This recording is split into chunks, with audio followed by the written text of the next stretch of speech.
Please be seated. Good morning, my dear brothers and sisters. Merry Christmas po sa inyong lahat. Wag po tayong mahihiyang bumati ng maligayang Pasko dahil mahaba-haba pa ang Pasko natin bilang mananampalataya. May 2 linggo pang meron pang 2 linggong natitira upang ipagdiwang po ang Kapaskuhan. At muli po sa inyo pong lahat, maligayang pagdating po dito sa Manila Cathedral as we celebrate today a feast day of a family. And we are here as a family celebrating the Eucharist, this feast day of the Holy Family of Jesus, Mary, and Joseph. We greet you, our dear family. We greet each other a happy feast day of the Holy Family. I wish to reflect on 2 important details seen through the story of today's Gospel. And this Gospel is known to be the story of the flight to Egypt of the Holy Family. At madalas po kada ika-28 ng Disyembre ngayong araw na ito, yung unang parte po ay naririnig din ho natin bilang upang ipagdiwang ang kapistahan ho ng mga Los Niños at Las Niñas Inocentes. At dahil po linggo ngayon, hindi ho natin sila maipagdiriwang gawa ng ito po ay kapistahan ng banal na Sagrada Familia. They were all together. The first detail is that they were all together in this journey. Hindi po iniwan ni San Jose ang magnanay. O kaya hindi naman din nagdesisyon si Maria na, sige, kami na lang ni Jose. O iwan na natin itong batang ito dahil sa batang ito, napiligro buhay natin . But they were all together, flying to Egypt in that first days of the child in Israel. And in the future days of the child in Nazareth as a Nazarene. They were all together. And the second detail, my dear friends, were the places I said or mentioned a while ago. Egypt, Israel, and Nazareth. 3 important places close to the heart of this Holy Family and eventually of Christ Himself. In Israel, that was the place where the first days of His existence began. In Egypt, that was the place where the family, the child, was saved from the destruction of Herod. In Nazareth, that was, shall I say, the starting point or the shining place for Jesus to begin His life, His ministry, and His presence as the Son of God. Togetherness and these places. The Holy Family, my dear brothers and sisters, didn't only went to these places so as to see these places as it is.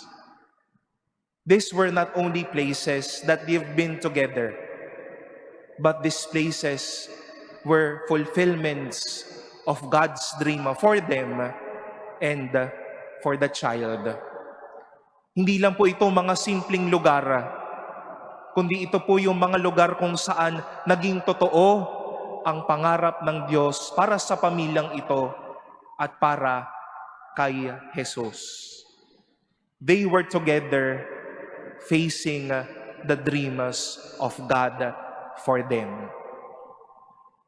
And it is our prayer, everyone's hope and prayer for every family, that we be together, not only visiting places, not only seeing beautiful surroundings, but let us be together chasing and facing God's dream for our lives.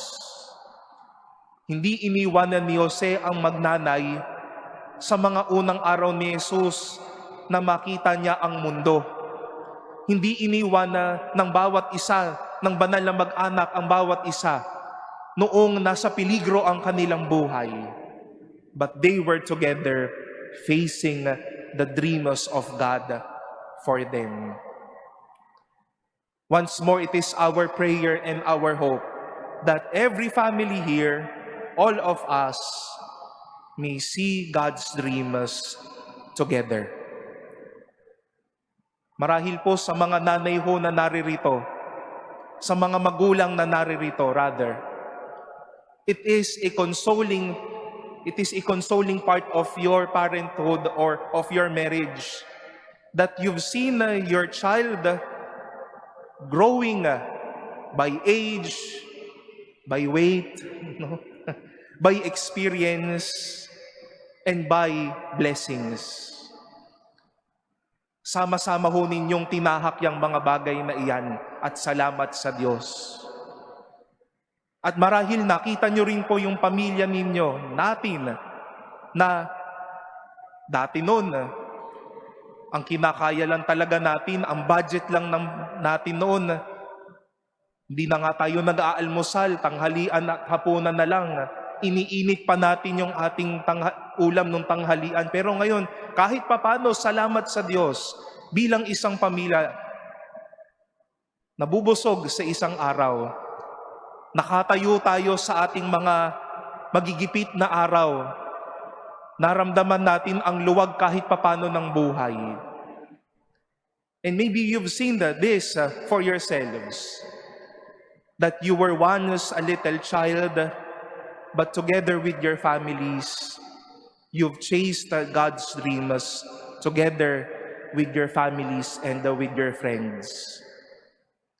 Dahil mahirap ho ngayon na kapag lugar ang pupuntahan, sige, sasamahan kita. Pero kung pangarap na ng Diyos ang nais, sige, bahala ka na dyan. Sagot mo na ang sarili mo. Ako, wag mo na akong pakialaman. Pangarap mo yan, pangarap ng Diyos yan, close deal tayo.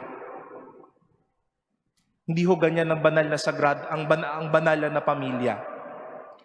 They were together in good times and in bad, in sickness and in health, in the richness of their lives, and even in the most desolating point of their lives. They were together facing God's dreams together. And if I will be remembering a family who taught me to stay with each other, chasing God's dreams, I would readily think of my own family. Ninais po kong ipakita sa inyo. No? Sige po kuya, pakita niyo na po. Facing God's dreams together.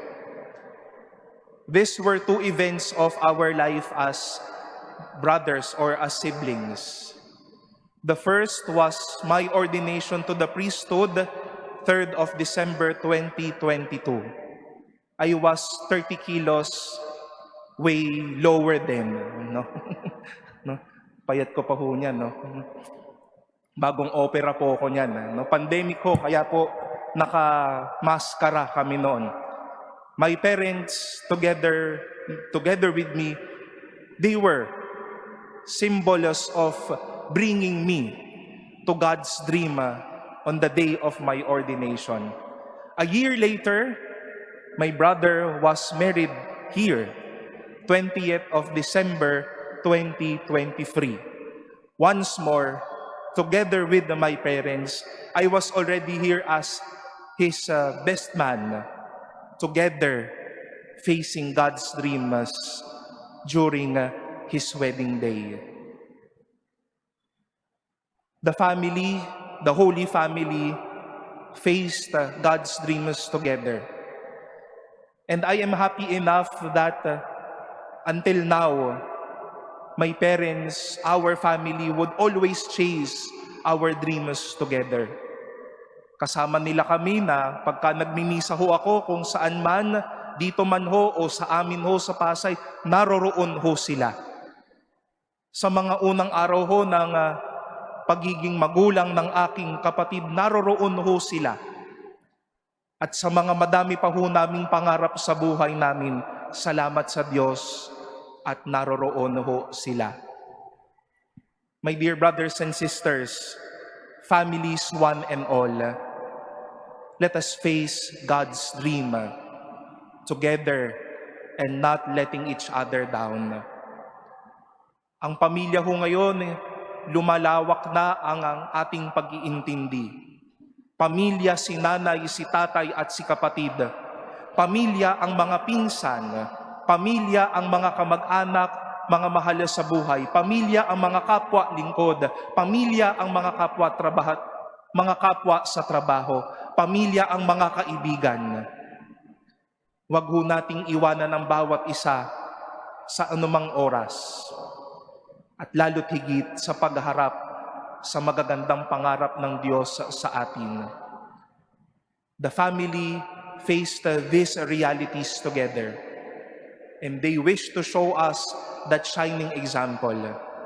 In good times and in bad, in happiness and in sadness, in consolation and in desolations, let us face God's dream together, never letting each other down, never forgetting each other, always experiencing that we have one another to face God's dreams together.